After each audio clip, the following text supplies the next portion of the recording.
Well, hi, welcome to another installment of our online Bible study. We have been doing a study of the life and story of Samson, who we know mostly from his association with Delilah and those mistakes that he made. But we talked about last week that kind of the birth narrative, which included the angel appearing to his parents. And then we went from there to kind of the situation, the back and forth between his parents and their, especially the father. Remember, the mother, we don't have a name. We weren't given a name at that time for her.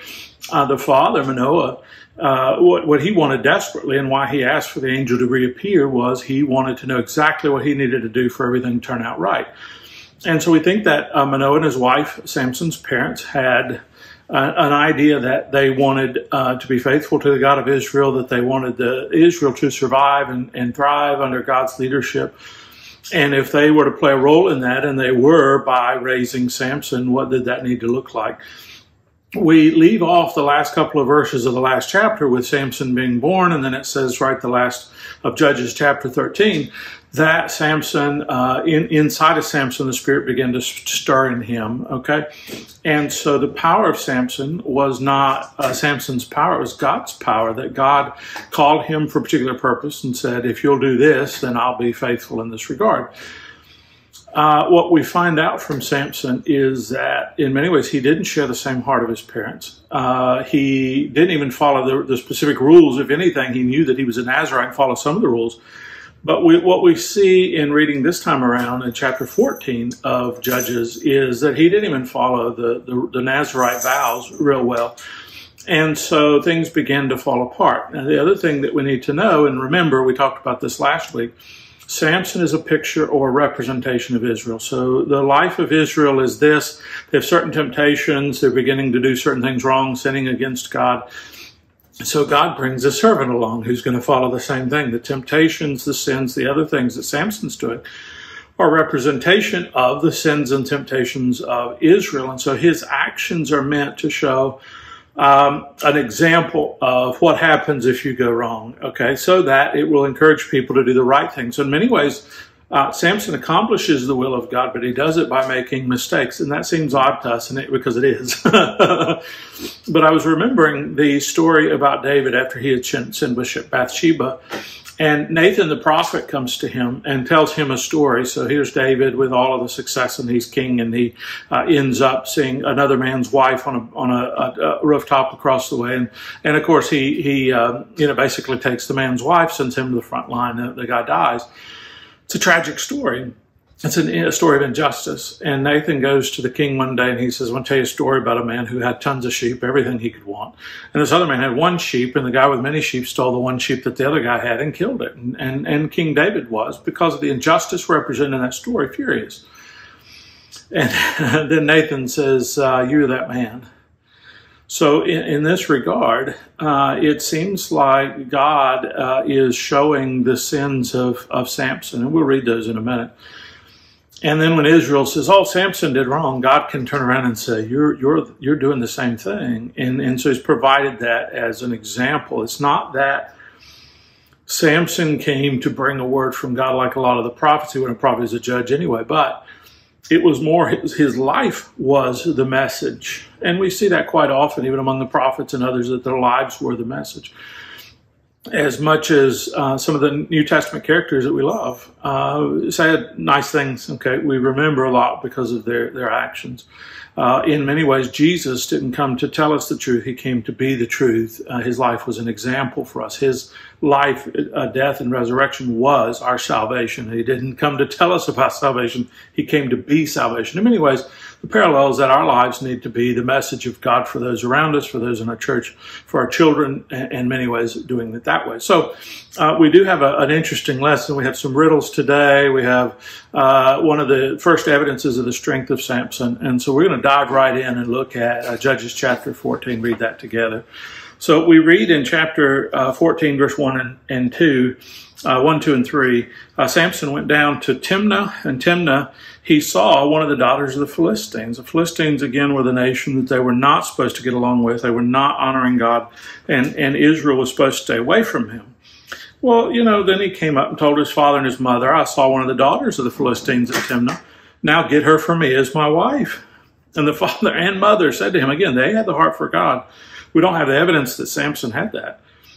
Is not there a woman among the daughters of your relatives or among all our people, so that you must go down and take a wife from the uncircumcised Philistines? Uncircumcised was their way of saying, they don't follow our God, because we're told to do things a certain way and they don't do that.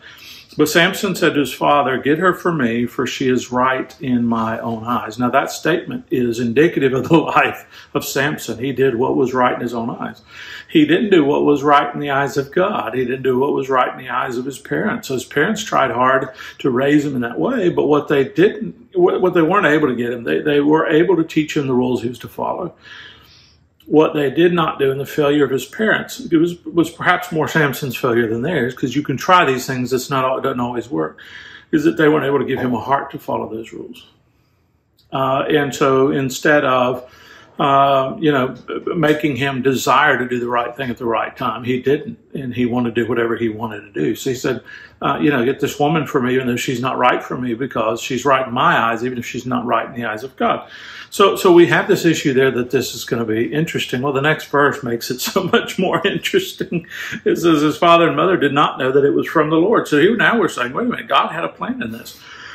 The interesting phenomenon is that from what we read in Judges, God had a plan for Samson to fail.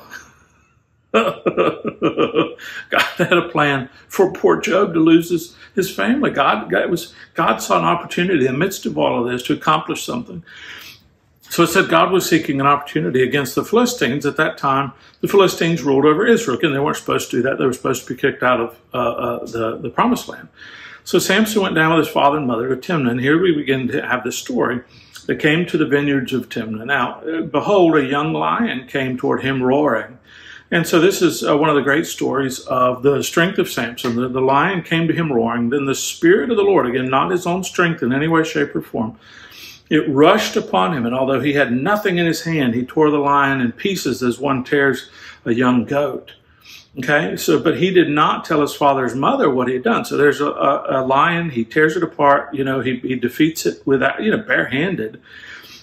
And he doesn't tell anybody. So he went down, talked to the woman, and she was right in Samson's eyes. So this is a story that shows us definitively that the power that Samson has is not his own power, it's the power of God. The Spirit rushed upon him, enabled him to do things barehanded that other people would need weapons for. Particularly, the lion is the king of the jungle. The lion is the strong, the symbol of strength, in the animal kingdom. And he's able to defeat the lion with the power of God, of course, not his own power, but the power of God. So we pick up in verse 8. The lion will come back into the story. And so in verse 8 it says, after some days he returned. So he went home. After some days he's coming back to Timnah to marry his wife. And he turned aside to see the carcass of the lion. Now listen, this is important. He decided to go look at the corpse. Now, if you remember from our first lesson, the corpse, the dead animal carcass or whatever it was something that was forbidden of anybody who was an Nazarite. You wouldn't go near anything dead. Other people would take care of that. So they wouldn't be a butcher. They wouldn't slaughter animals, wouldn't do all that kind of stuff. So him killing the animal, not necessarily the problem, but now he's going back and he's like, hey, I want to check out that lion. It's part of pride in his mind. He said, I want to go see what I did, the evidence of it. And so he turns aside. So he's heading in a direction, turns aside. And that language is important. So he wants to see the carcass of the lion. And then the temptation. Now, interestingly enough, the Bible doesn't say that God delivers us through temptation. In fact, the Lord's prayers lead us not into temptation. Why? Because when we get so far as we are in that circumstance, and what we see from Samson is he consistently put himself in circumstances where he endangered himself and where he was tempted. And so the failure was not God's responsibility to keep him through the temptation, but God trying to help him avoid it. He put himself in that situation over and over again. So it says that, the carcass of the lion, behold, there was a swarm of bees in the body of the lion and honey. So he decides, hey, listen, I'm going to go down and get married. I'm going to eat this honey. So he scrapes it out into his hands, and he went on eating as he went. So he reaches down and he grabs the honey, and he's enjoying the honey, the fruit of his labor, the fruit that led to his pride. And of course, we know the Bible says pride comes before the fall. And then he came to his mother, and he gave some to them. to his father and his mother, and they ate. So listen, this is not a simple story of, oh, I found something sweet, I want to give it to you. There's nothing sweeter than honey. There's nothing stronger than a lion, I mean, in their respective worlds. Symbolically there is, we'll talk about in a minute, but okay, so then he's, hey, listen, I'm going to share. Listen, I'm enjoying this honey. It's sweet to my lips, and it's because I defeated this lion. And what he does is he shares it with his parents. So he's intentionally getting them to break their vows, breaking his own, breaking theirs. This is a significant thing. Now, a lot of us, we don't read that into the story, but if you knew the Nazirite vows, if you were raised in that tradition, this would be whoa, what is he doing here? Why is he going in that direction? So he did not tell them that he scraped the honey from the carcass of the lion. Of course he wouldn't. They wouldn't eat it. And he wanted them to enjoy that, okay? So verse 10, his father went down to the woman, and Samson prepared a feast there for the young men, so the young men used to do. So they wouldn't get married. They had to have a feast, 7 days. And as soon as the people saw him, they brought 30 companions to be with him. And Samson said to them, let me now put a riddle to you. If you can tell me what it is within the 7 days of the feast, and find it out, I'll give you 30 linen garments and 30 changes of clothes. That's for his 30 companions. So they'll each have another change of clothes. And again, during that time period, as with Naaman and others, changes of clothes, many were a sign of wealth. And then for 13, if you can't tell me what it is, then you'll give me 30 linen garments and 30 changes of clothes. So they'll each give him one. And they said to him, put your riddle that we may hear it. So here is Samson saying, no, hey, not only am I strong, I'm also pretty smart. And what I'm going to do is show off my smartness by coming up with a riddle.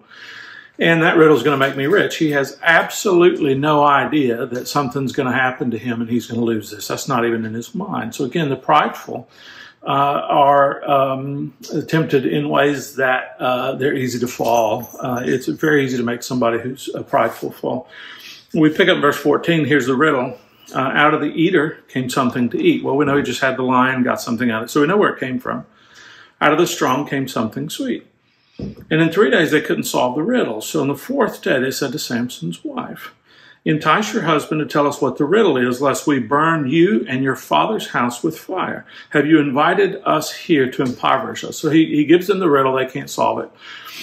It's from his journey, from his hometown, and they're not going back there. So why would they pass by that carcass? They wouldn't. And so they go to her and they threaten her. They basically say, we're gonna destroy you and your family if we end up having to pay this man. We don't want to do that.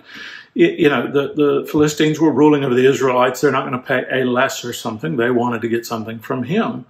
And so they threaten her and say, hey, listen, is this your plan? And so where's her fidelity? Where's her loyalty?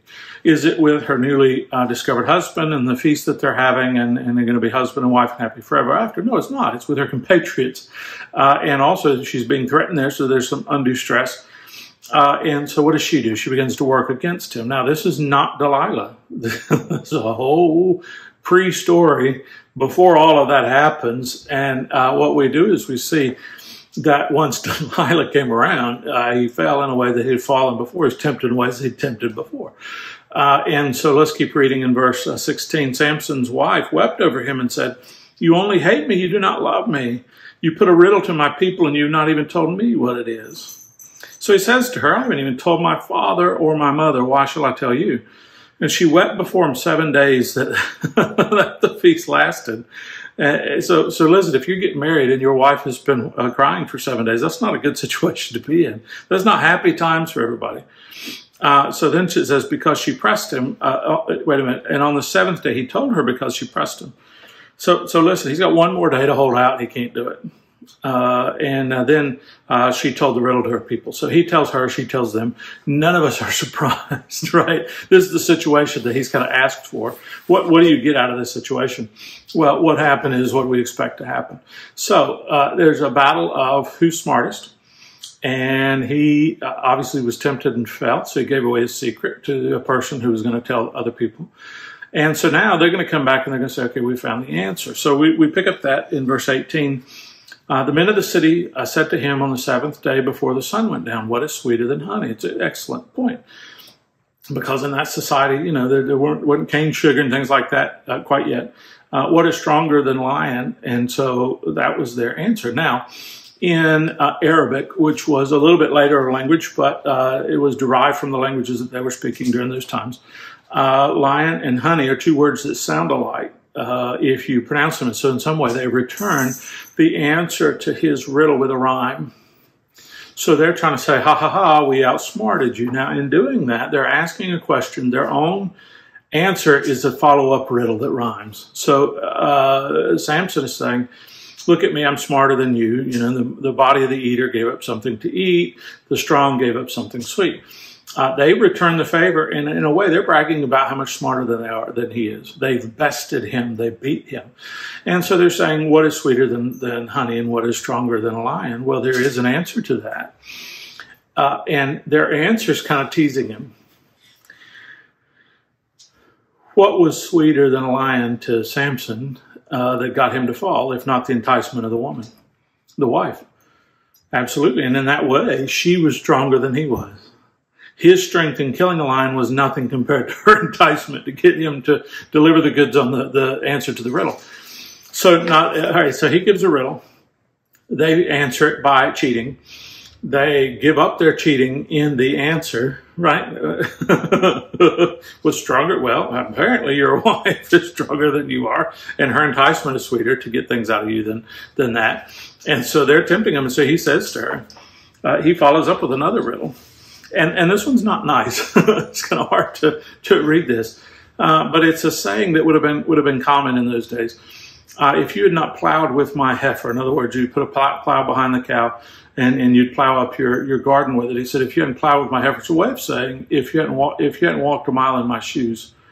And so it could have been that they went back on a journey towards his place and they found the lion, they found something sweet, and they said, oh, what's stronger and what's this? And the eater gave up something. We know that that's not the case, and he figures that out. And he said, if you had not plowed with my heifer, you would not have found out my riddle. And the idea is he's calling his wife a heifer.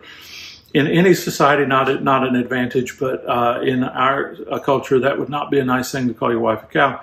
Neither in that. Okay, so he's not being complimentary. He's basically saying she betrayed me. An insult like that is not something you give to a wife that's going to remain your wife. That's indicative of you saying, well, if you're going to show no loyalty to me, then you can stay where you are. And so, you know, if you hadn't plowed with my heifer, you wouldn't have found out my riddle. So he realized he betrayed. He thinks he's smart, gives a riddle. They think they're smarter, they cheat. They outsmart him, you know, legitimately so, because they go against his wife. They know that's his temptation, or at least that proves to be his temptation. So they answer back with a riddle, and at least he's smart enough to understand what they mean and how they got the answer. Of course, that's how they were able to get him. And so in verse 19, we end with this: the Spirit of the Lord rushed upon him. Again, every time he shows exemplary strength, it's accredited to God. However, we wouldn't necessarily think that this was a time God called him to do something, but this is perhaps out of his own anger. He went down to Ashkelon, struck down 30 men of that town, took their spoil, and gave the garments to those who had told the riddle. In hot anger, he went back to his father's house. So he abandoned his wife. He did not go back and get her. He killed 30 people, took their stuff to give away. Again, he took down 30 men, he got 30 garments. So each one only had one. And it's not like a lot of people during this time had two sets of clothes. And then, so Samson's wife at the end of verse 20 was given to his companion, who'd been his best man. So he abandons his wife, is essentially the way that the scripture is telling us what's happening. And you say, okay, well, the Spirit of God is working with Samson, or at least working in Samson's mistakes to do something positive, to accomplish something beneficial, right? That's the way it's set up to be. But it seems kind of odd. And the idea of the story is, in Jonah, God can prevail with somebody who's faithful, but, their heart's not in it. Here, he's neither. His heart's not in it, or he's not faithful, but God is still trying to work around to get his will accomplished. And so the Spirit of God is still giving him strength, even in times that he's not making the right decisions. And so it's an interesting story. Ethically and morally, it's an interesting story to look at Samson and to look at what this is saying. But there's obviously a meaning behind all of this if you look at it. And so basically, in terms of the situation between the Philistines and the Israelites, they're supposed to be separate. The Philistines aren't supposed to be ruling over the Israelites. Israelites are supposed to get them out of the area that they're in so that they can have full range of the promised land. And what people have been doing is saying, well, we want a truce. a peaceful truce. What happens isn't peaceful at all. A peaceful truce with the enemies of God means that they rule over you. It doesn't mean that you have peace. And so there's a greater message here to the Israelites saying, if you compromise with the enemies of God, who are treacherous, who are dishonorable, who are amoral, who are cheaters, who are liars, who are thieves, you're going to lose. So rather than putting yourself in situations where you're vulnerable to them and you think you're going to compromise, how about not? How about be faithful to God, stand up for what's right, do the right thing at the right time, and God will take care of you. And that's not a faith that they had. And so he's trying to say that even the strong man, even Samson, even the one the Spirit is upon, loses to the Philistines time and time again. He doesn't have the strength to battle his own temptation. And those temptations are similar to the ones of Israel. They're tempted in the same way that Samson was tempted to go after a wife and compromise and win advantage with the Philistines. Okay, because, hey, our strong one married someone of yours. Okay, so now we're linked. God's saying, let's not be linked. Let's not be tempted to form peace with the enemies of God. Let's not be tempted to compromise when God doesn't want us to compromise. And that's a temptation we hold today, to compromise the things that God has told us, because our culture around us increasingly doesn't believe what we believe anymore. It's harder to be a peculiar Christian, and Christians are peculiar. We believe certain things that are true that the rest of the world is not. And so God is saying, as a nation, you need to be faithful to me. Don't give up the peculiarities of your faith and your culture to try to blend into everything else. Instead, stand up, form a border, protect yourself, and don't lead yourself into temptation. It's a great, great analogy and lesson for us today. Don't be tempted to compromise. Don't try to fit in with the world around you. Don't be unequally yoked. Would be a good one from this one, because Samson's marrying somebody else. And it has more to do with, is that person worshiping the same God? If not, you're going to be in a difficult situation. And then it is of cultures and ethnicities in the way, that it's depicted in this story. So what do we do from that? No matter what, pride comes before the fall. If we think we're strong, we think we're smart, our enemy can outsmart us if we don't have the power of God on our side. Even if we do, if we're prideful and all those things, we may fall. We may show that our temptation is there. And so what was stronger than the lion? The temptation of a woman for Samson. That was his weakness. What was sweeter? Her words enticing him to give up his secret. And so Samson, who should have been stronger, should have been smarter, lost, failed, was embarrassed, was humiliated, cowered away in anger. And we'll pick up the rest of the story next week. I hope that you're doing well. I hope that you're enjoying this lesson on the life of Samson as I am. And I look forward to seeing you again soon. And God bless you.